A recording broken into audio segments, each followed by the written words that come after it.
नमस्कार, मैं आस्था और आप देख रहे हैं क्लीन न्यूज यूपी। तो चलिए देखते हैं उत्तर प्रदेश की दिन भर की 10 फटाफट बड़ी खबरों को। इससे पहले आप न्यूज को कहां से देख रहे हैं, हमें कमेंट में जरूर बताएं। योगी ने बताया कानून व्यवस्था का यूपी मॉडल। मुख्यमंत्री योगी आदित्यनाथ ने कहा है कि यूपी में संगठित अपराध पूरी तरह से खत्म हो चुका है। अपराधी या तो जेल में है या मुठभेड़ में मारे जा चुके हैं। वे हरियाणा के फरीदाबाद के सूरजकुंड में हुए राज्यों के गृह मंत्रियों के 2 दिवसीय चिंतन शिविर में बोल रहे थे। उन्होंने प्रदेश की बेहतर कानून व्यवस्था के यूपी मॉडल के बारे में बताया।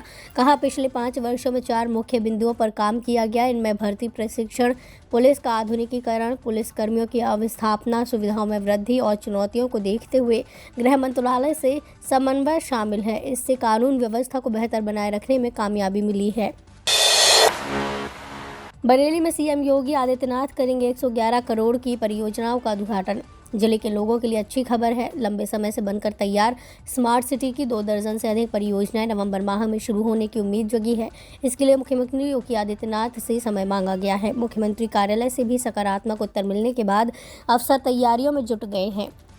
आज मंडलायुक्त इन परियोजनाओं का निरीक्षण करेंगे। स्मार्ट सिटी परियोजना के तहत शहर में 970 करोड़ रुपए से काम कराए जा रहे हैं। वर्ष 2018-19 से चल रही योजना में सड़क चौड़ीकरण, चौराहा सुंदरीकरण, अर्बन हाट, integrated command and control centre, light and sound show, multimedia laser show समेत 63 परियोजना शामिल हैं। इनमें दर्जन भर से अधिक परियोजनाएं करीब 1 माह से अधिक समय से पूरी हो चुकी हैं।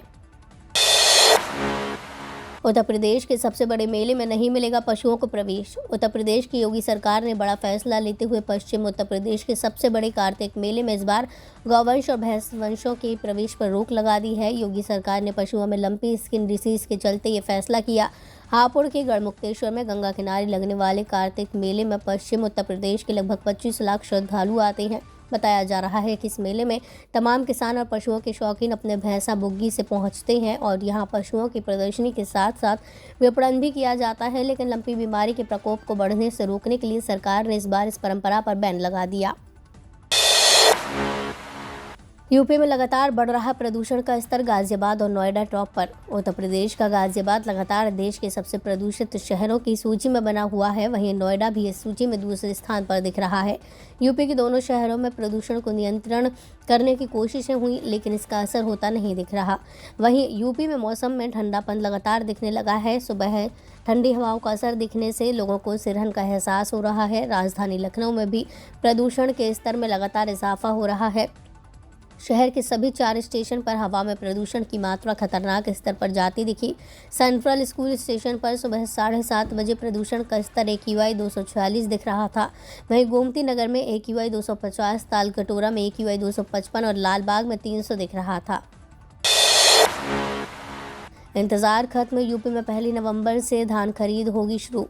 खरीद 1 नवंबर से शुरू की जाएगी, जिसके तहत मुख्य फसल के रूप में धान और अन्य खरीफ फसल के रूप में मक्की की खरीद की जानी है। धान किसानों ने विभागीय वेबसाइट पर बिक्री करने के लिए पंजीकरण कराना भले ही तेज कर रखा है, मगर मक्का बेचने के लिए किसानों का संतोषजनक पंजीकरण ही नहीं हो पा रहा।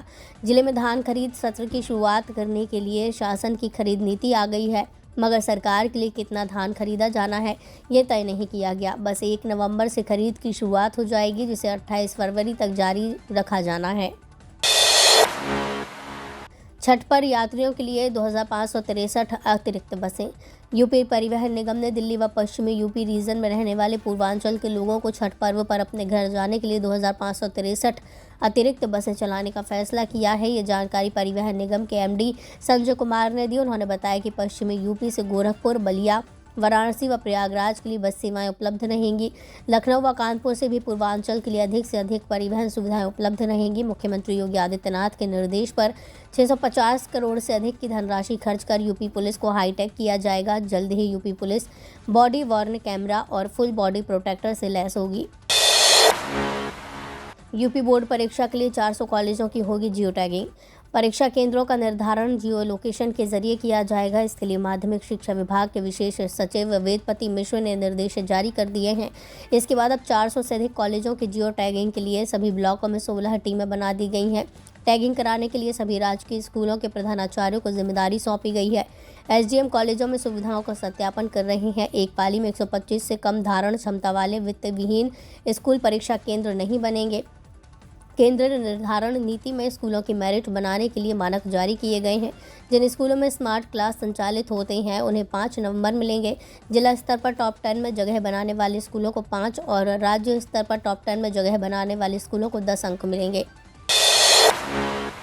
प्लास्टिक कचरा उत्सर्जन में यूपी 8वें स्थान पर। रिसाइकिल के लिए यूपी में शुरू हुई नई पहल। राज्यों द्वारा कचरे को रिसाइकिल कर पुनः इस्तेमाल के लिए नव प्रयोगों के बारे में भी बताया गया है। यूपी में इस मामले में पीछे नहीं है। यहाँ देखने की बात यह है कि उत्तर प्रदेश में 2018 से सिंगल यूज प्लास्टिक के निर्माण, संग्रह, परिवहन, बिक्री, रिसाइकिलिंग के इस्तेमाल पर प्रतिबंध लगा रखा है। यूपी में प्लास्टिक कचरे को ईंधन में बदलने के 2 प्लांट लगाए गए हैं। प्रयागराज में इसी तरह का एक प्लांट पिछले साल ही लगाया गया है। इसमें सिंगल यूज प्लास्टिक का इस्तेमाल कर उसे ईंधन में बदला जाता है। इसी तरह का एक प्लांट मथुरा में पहले से काम कर रहा है। इन दोनों प्लांट की क्षमता 2700 टन प्रति साल है। इसके अलावा प्लास्टिक कचरे का इस्तेमाल सड़क निर्माण में भी हो रहा है। इसके अलावा पेपर मिलों ने सीमेंट मिल के साथ इस तरह के कचरे को नए रूप में इस्तेमाल करने की पहल की है। यूपी में कांग्रेस जल्द करेगी नई टीम का गठन। यूपी में नगर निकाय चुनाव नजदीक है। ऐसे में कांग्रेस संगठन दुरुस्त करने में जुट गई है। नए प्रदेश अध्यक्ष की तैनाती के साथ ही अब नए प्रदेश कार्यकारिणी का गठन होगा। इसके लिए दिल्ली आए यूपी कांग्रेस प्रदेश अध्यक्ष ब्रजलाल खाबरी प्रदेश प्रभारी प्रियंका गांधी से मुलाकात करने पहुंचे। प्रियंका गांधी से मुलाकात के बाद नई कार्यकारिणी का फॉर्मूला तय होगा। यूपी कांग्रेस की नई प्रदेश कार्यकारिणी में कई नए चेहरों को जगह मिलेगी। इसके साथ ही वरिष्ठ नेताओं के साथ साथ युवा चेहरों को भी कार्यकारिणी में शामिल करने में तवज्जो प्रदान की जाएगी। यूपी के इन 2 रेलवे स्टेशनों पर नहीं मिलेगा शुद्ध पानी। वाराणसी, कैंट और बनारस रेलवे स्टेशनों पर वाटर वेडिंग मशीनों का संचालन करने वाली नई दिल्ली की एजेंसी से रेलवे का कॉन्ट्रैक्ट खत्म हो गया है। इसके बाद एजेंसी ने अपनी मशीनें समेट ली हैं। यात्री शुद्ध पानी के लिए परेशान हो रहे हैं। वे बूथों से पानी भरने को विवश हैं। वहीं बनारस स्टेशन पर भी एक मशीन लगी थी। इन मशीनों से यात्रियों को 1 रुपया लीटर पानी मिलता था। कुछ समय पहले दिल्ली की एजेंसी से रेलवे का कॉन्ट्रैक्ट खत्म हो गया।